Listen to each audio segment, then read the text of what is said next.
Assalamualaikum students.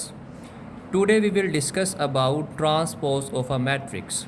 A matrix obtained by interchanging the rows and columns is called transpose of that matrix.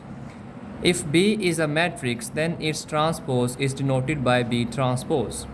Example: if matrix B is equal to 2, -3, 5 and 7, then B transpose is equal to 2, 5, -3 and 7. Students, किसी भी matrix का transpose कैसे लेते हैं कि उस matrix की रोज़ और कॉलम्स को इंटरचेंज कर देते हैं.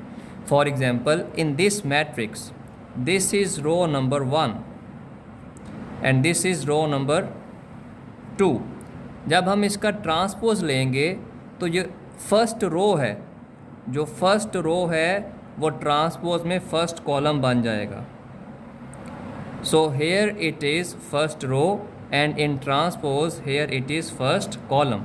Similarly, here it is second row and in the transpose it is second column.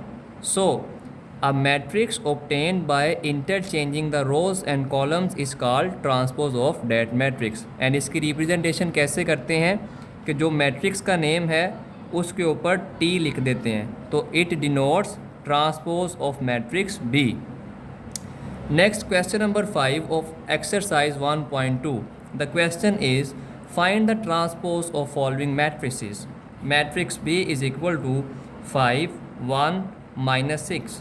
Students, here is a single row in this matrix. So when we will take its transpose, this single row will become single column.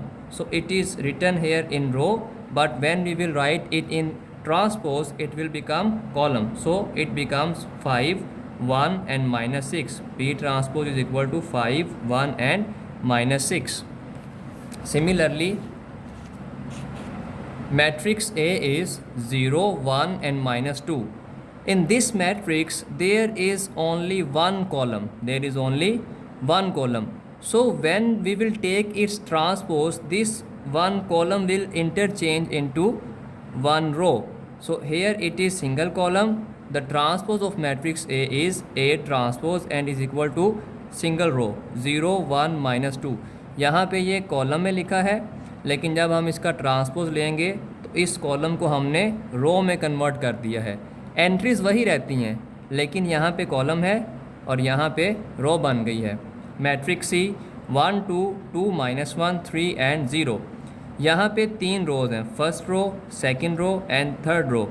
जब हम इसका transpose लेंगे तो first row जो है transpose में first column बन जाएगा, ये देखें.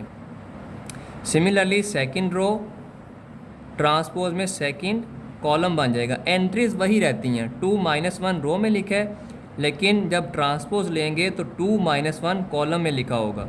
3, 0 थर्ड रो है और यहाँ पर 3, 0 थर्ड कॉलम है. एंट्रीज चेंज नहीं होती, सिर्फ रोज़ को कॉलम में कन्वर्ट कर देते हैं. Matrix D is equal to 2, 3, 0, 5. In this matrix there are 2 rows, first row and second row. So the transpose of matrix D is, first row को हमने फर्स्ट कॉलम में कन्वर्ट कर दिया एंड सेकेंड रो को हमने सेकेंड कॉलम में convert कर दिया. सो the transpose of matrix D is dt is equal to 2, 0, 3, 5. Similarly,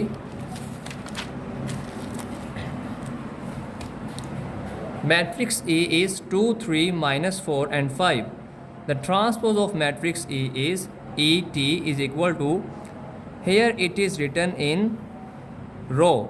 So when we will take transpose, it will become column. Here it is row. When we will take transpose, it will become column. So transpose of matrix A will become ET is equal to 2, 3, -4 and 5. And in the last matrix F is equal to 1, 2, 3, 4. There are 2 rows. So the transpose of matrix F is FT is equal to, the first row will become first column and second row will become second column.